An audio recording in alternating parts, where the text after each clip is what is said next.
My dad drained my college fund to start a business, without telling me. I still remember the moment I found out. 1 second, I was talking to my dad about the logistics of moving into my dorm, and the next, my entire future was gone. It wasn't some slow realization. It wasn't some official letter or an email from my college telling me I was out of money. No, it was just him, casually, offhand, like he was talking about the weather. "Oh, right, forgot to tell you. I borrowed the money from your college fund." I swear, I thought I misheard him. "What?" I asked, my mind still trying to catch up. He waved a hand like it was nothing. "Relax, it's not gone. I just needed it to get my new business off the ground." It took me a full 5 seconds to process that sentence. And when I did, my stomach twisted so hard I thought I was going to throw up. My college fund. The one I had been building up since childhood. The one we had talked about together for years. Gone.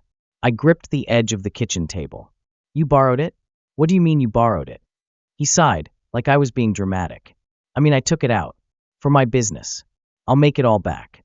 I felt like the ground had been ripped out from under me. Before that moment, college had been everything.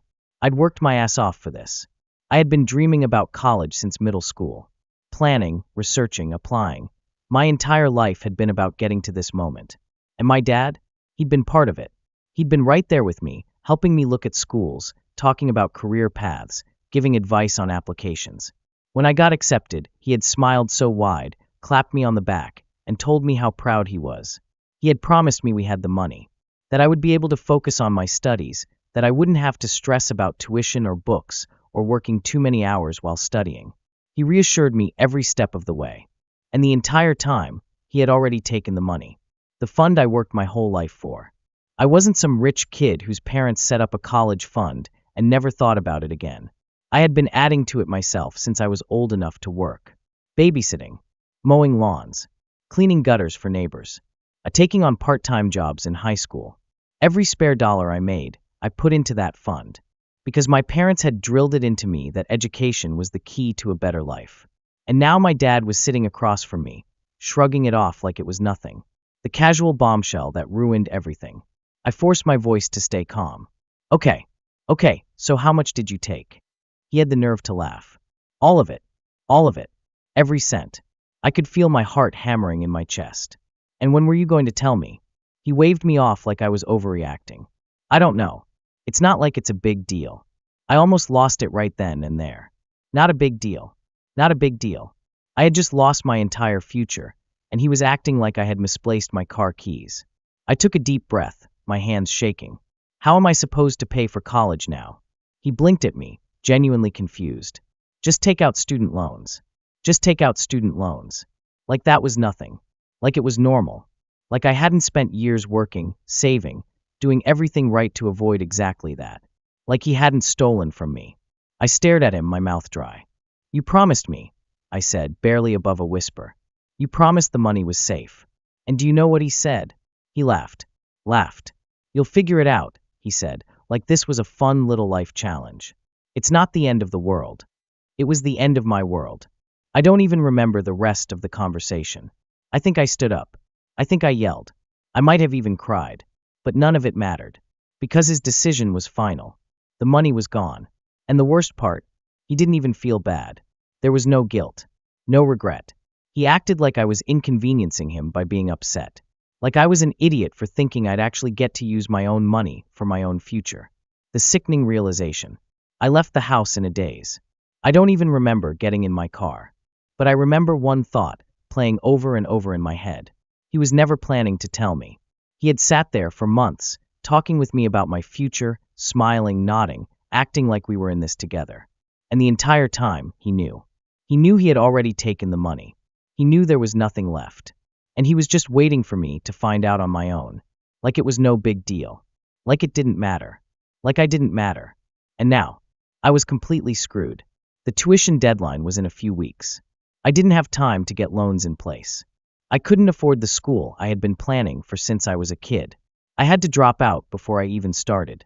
All because my dad decided that my future was less important than his stupid business idea. I thought that was the worst of it. I thought that was the end of my relationship with him. But I was wrong. He thought this was over. But it wasn't.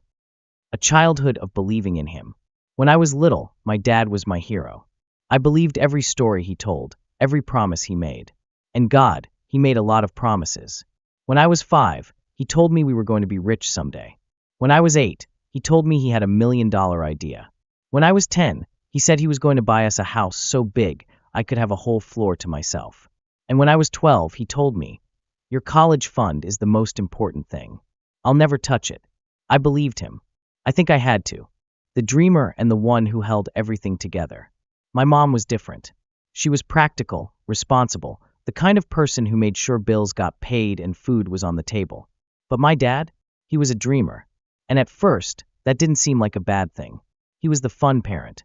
The one who would come home with wild stories about the next big business he was getting into. The one who would tell me, "Don't settle for a boring life, kid. You've got to dream big." I thought it was inspiring. I thought he was just waiting for his big break. Because that's how he always framed it. This next investment is going to change everything. We're on the edge of something huge. You won't have to worry about anything, I promise. But it never happened. Every idea he chased turned to dust. Every big opportunity crashed before it ever got off the ground. And when that happened, it was never his fault. The business partner who screwed him over. The economy. Bad luck. But never him. And through it all, Mom was the one holding everything together. The first time he borrowed from me. I was 13 the first time he asked me for money. It wasn't much, just $20. He said he needed it for gas. I remember hesitating. Not because I didn't trust him, but because it felt weird. I was a kid. He was my dad. Shouldn't it be the other way around? But then he smiled at me, all charm and confidence, and said, "Don't worry. I'll pay you back this weekend." He didn't. When I asked about it a week later, he waved it off. "Oh, come on. It was $20. Don't be stingy." That was the first time I felt that little spark of doubt. But it was just $20. So, I let it go. The pattern begins. But then it happened again. And again. $50. $100. He always had an excuse. "I'll pay you back next week. Just this one time, kid. You know I'd do the same for you." And every time I asked for the money back, I was the bad guy. "Wow, you really don't trust me? You're being selfish. Come on, I raised you better than this." So, I started keeping my mouth shut. I started telling myself he would come through eventually, because that's what I had always believed. The college fund was supposed to be different. Through all of this, one thing never changed. He always talked about my college fund like it was sacred. He was the one who taught me to save. He was the one who told me, "Every extra dollar you make, put it in the fund. That way, you'll never have to struggle like we did." And I did. Every part-time job, every birthday check, every bit of money I could spare, I put it in the fund. Because I trusted him. I trusted that this, at least, was untouchable. The moment I started to doubt him. I remember one night when I was 16. My parents were arguing in the kitchen. Not the usual kind of argument. This one was hushed, urgent. I couldn't hear every word, but I caught pieces of it. "Mom, you're gambling with our future." "Dad, it's not gambling, it's an investment." "Mom, we can't afford this." I didn't know what they were fighting about, but I remember creeping back to my room, my stomach tight, feeling something I didn't want to feel. Doubt. Because what if my dad wasn't just unlucky? What if he was reckless? What if he was never going to figure it out? By the time I was 18, I should have known better. The signs were all there. But I still didn't believe he would actually take from me. Because the college fund wasn't just some extra money lying around. It wasn't some rainy day fund. It was my entire future. And even though he had disappointed me before, even though he had borrowed money without paying it back, I never thought he would do this. I never thought he would look me in the eye, talk to me about my college plans, celebrate my acceptance, all while knowing he had already stolen my chance to go. The truth hurts more when it comes from someone you love.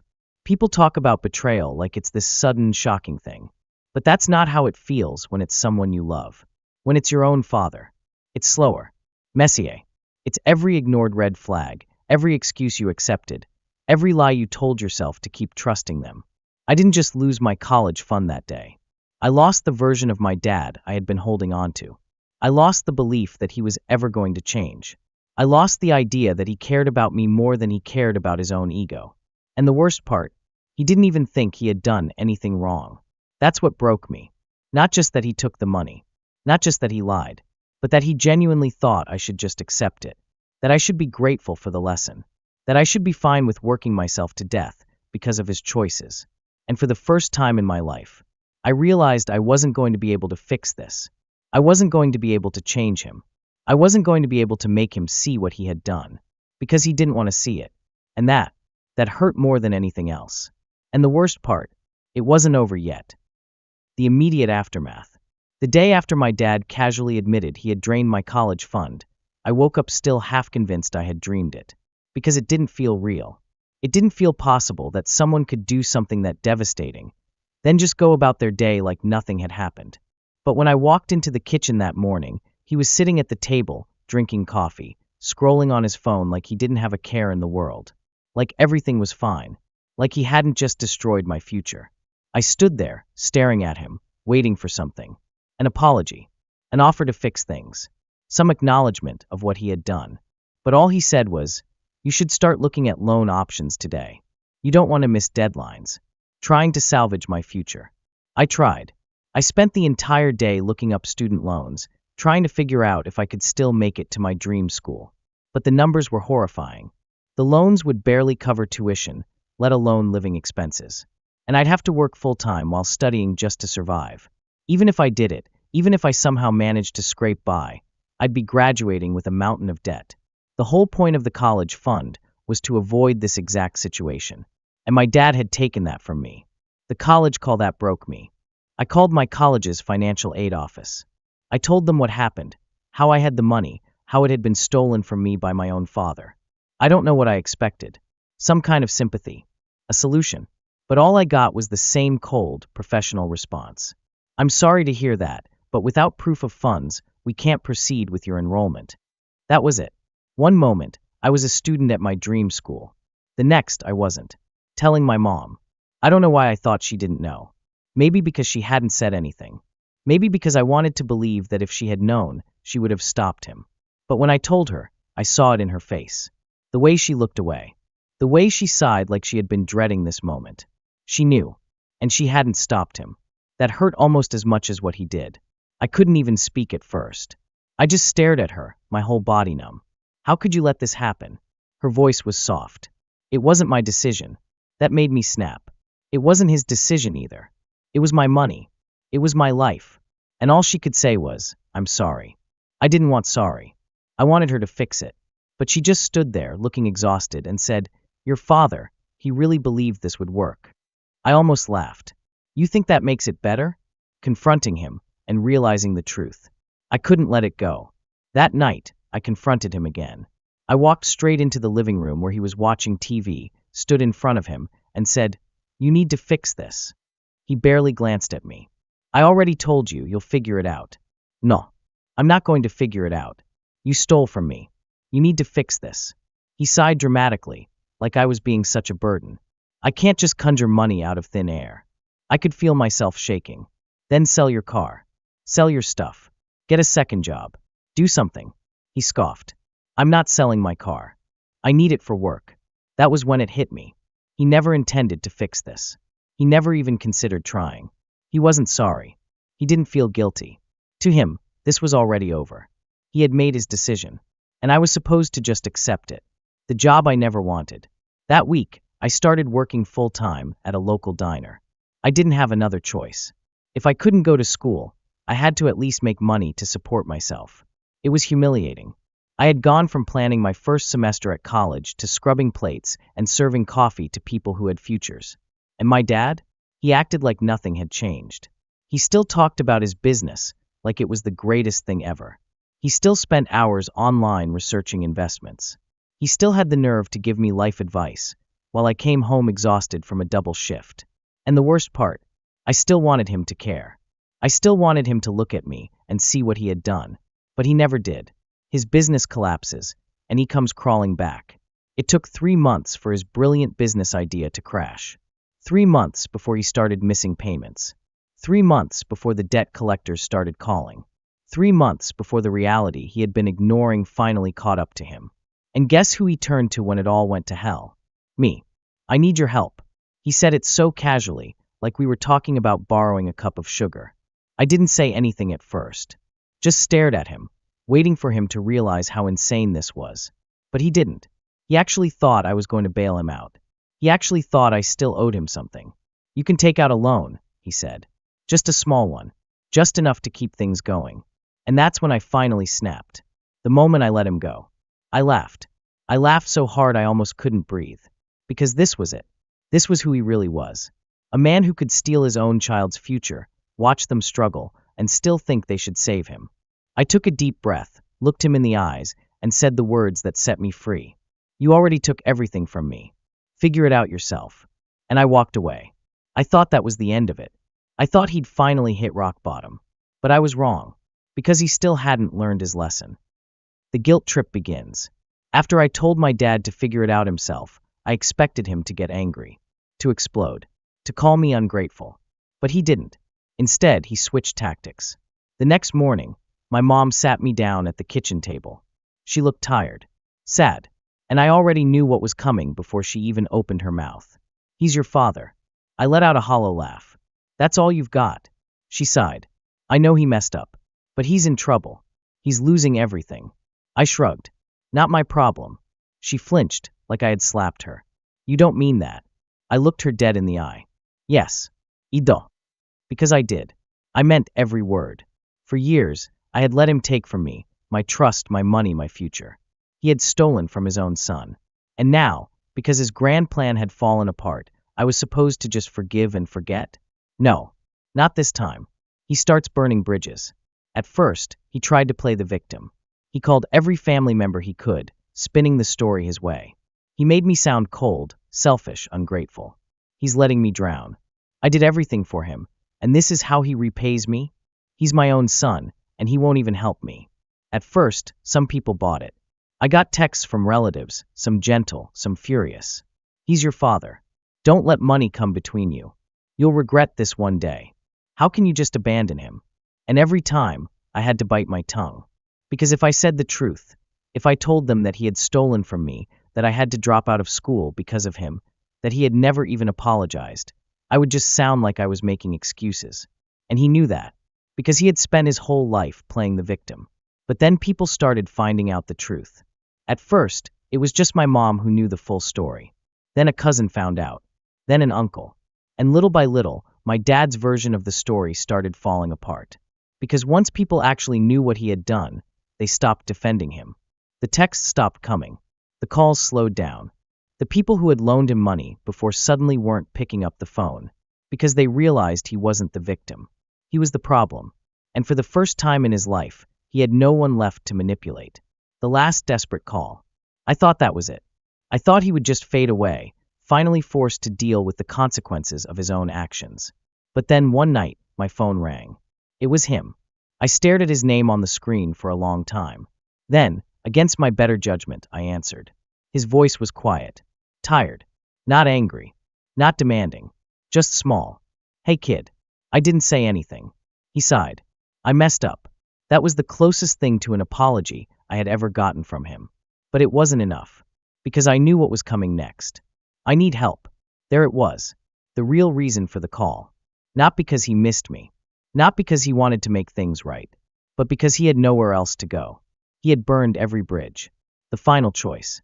I closed my eyes, took a deep breath, and let myself feel everything. The betrayal, the anger, the years of being used, the lost future I had worked so hard for. And then I let it go. Not because I forgave him, but because I was done. I wasn't going to let him drag me down with him. I wasn't going to spend the rest of my life bailing him out, hoping he'd change, waiting for a real apology that was never going to come.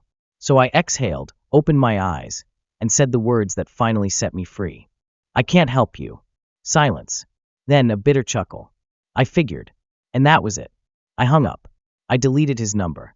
And for the first time in my life, I felt free. The consequences he never saw coming. I don't know exactly what happened to him after that. I heard bits and pieces. He lost the house, had to sell his car, started bouncing between cheap apartments. At one point, he tried starting another business. It failed. And then, nothing. I stopped hearing about him. And I stopped caring. But here's the thing.